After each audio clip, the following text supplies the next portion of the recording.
The Joburg Today team gets up close and personal with the bacteria Listeria at the Lancet Laboratory.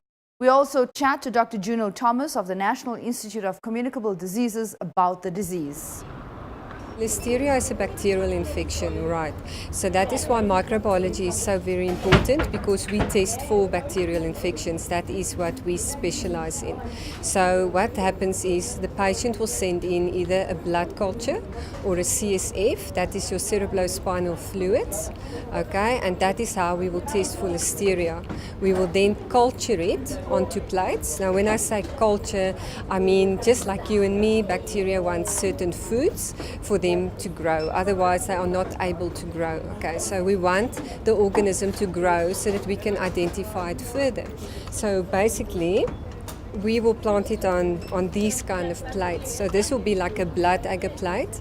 It is made from blood, usually sheep blood, not human blood. Okay, and then there's another one, they call it a McConkey plate. Okay, and then this one that they call a chocolate plate. There's no chocolate in here though, it's also made from blood, okay?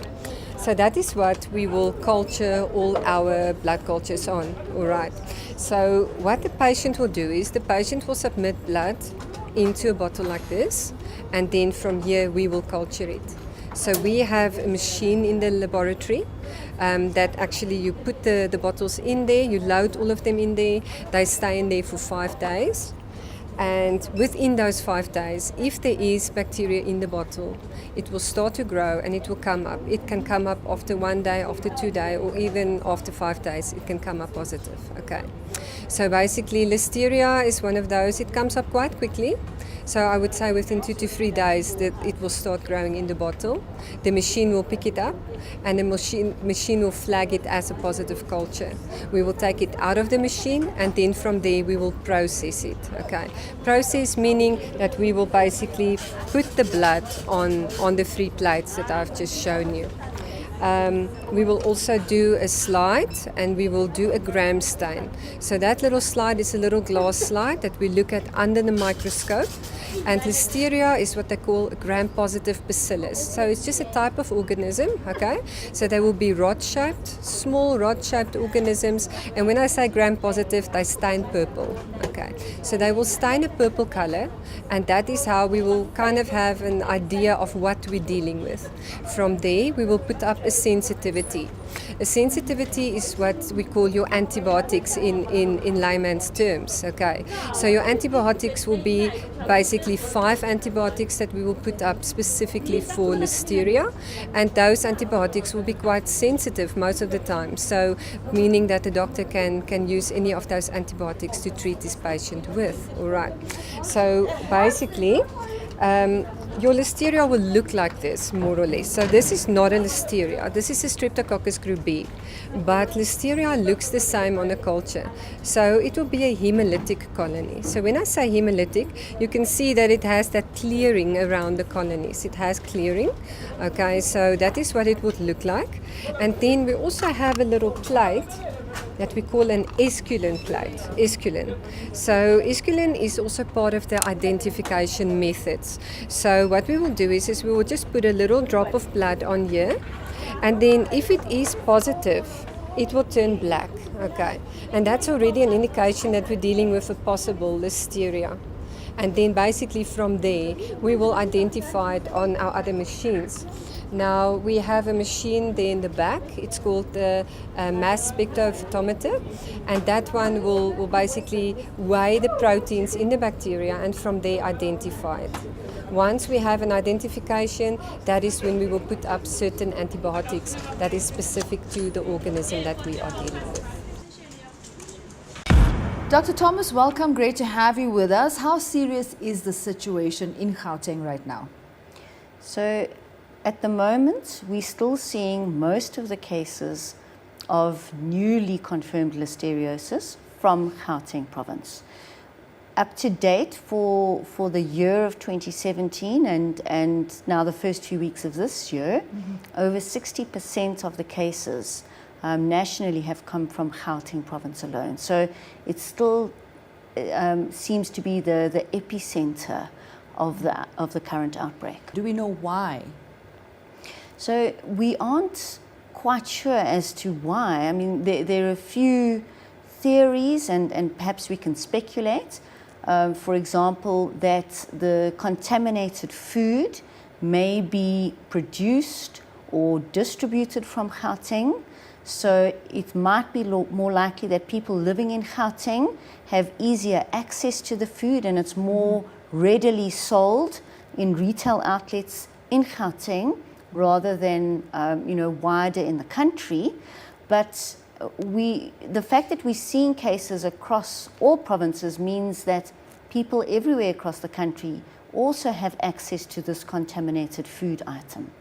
So at the moment, until we have an idea what kind of food item it is and how it may be become contaminated, we aren't actually sure as to why Gauteng is being particularly high in terms of case numbers so far.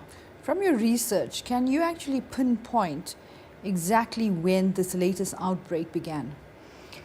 So in July last year, doctors from Chris Hani Baragwanath Academic Hospital and from Steve Biko Academic Hospital independently noticed that there were quite a few newborns in their hospitals that had been diagnosed with listeriosis. And this is unusual, to have many cases in 1 or 2 weeks, because most often we see about 80 cases of listeria a year, and it's usually from around the country, and it would be very unlikely to have more than one case in a unit at a time, for example. So they noticed that they had quite a few babies in their units, and they raised the alert that perhaps something unusual was happening.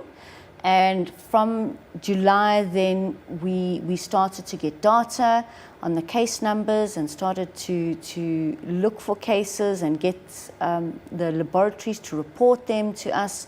And that's when we started noticing an increase in cases. So it really began at around July last year in Gauteng. During this outbreak, the statements we are getting is that you are not sure of the actual cause. So prior to this, were you able to pinpoint the actual cause with certainty? No. I think one thing that's important to remember is that listeriosis, because it was a disease that we saw very few cases of every year, and we've looked back at data from laboratories, and previously, up until when we started seeing the outbreak last year, we would see about 80 cases maximum a year countrywide. And these cases weren't linked. In other words, they would be at different hospitals, different age groups, different time of the year. So there was never any suggestion that there was an outbreak. So then further investigation is typically not done, and that would be the same if you were living in the United Kingdom or the United States. So what are some of the myths you can dispel? So firstly, it's not transmitted from person to person. You have to eat the food. A pregnant woman, if she's infected, can pass the infection on to her unborn baby. But otherwise, you cannot get it from person to person. You don't get it from water either. It has to be contaminated food that's consumed in order to get this disease. What are the early symptoms? So it's important to remember that in most otherwise healthy people, if you eat food that's contaminated, you will not become ill. We think that eating food that's, perhaps becomes slightly contaminated with listeria probably happens fairly often because listeria is so frequently found in the environment. But if you belong to a high-risk group, and this is particularly important for pregnant women and very young babies under the age of a month, people over the age of 65, and anyone with a weak immune system, and this includes people with HIV, with cancer, with diabetes, and with liver or kidney disease.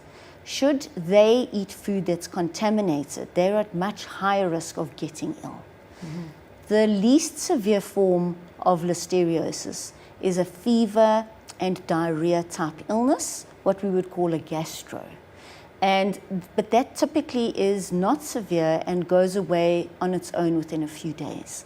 The more serious forms are when the bacteria gets into the bloodstream and causes a generalized infection throughout the body, or if it gets into the bloodstream and it goes directly to the brain and it causes an infection of the brain called meningitis.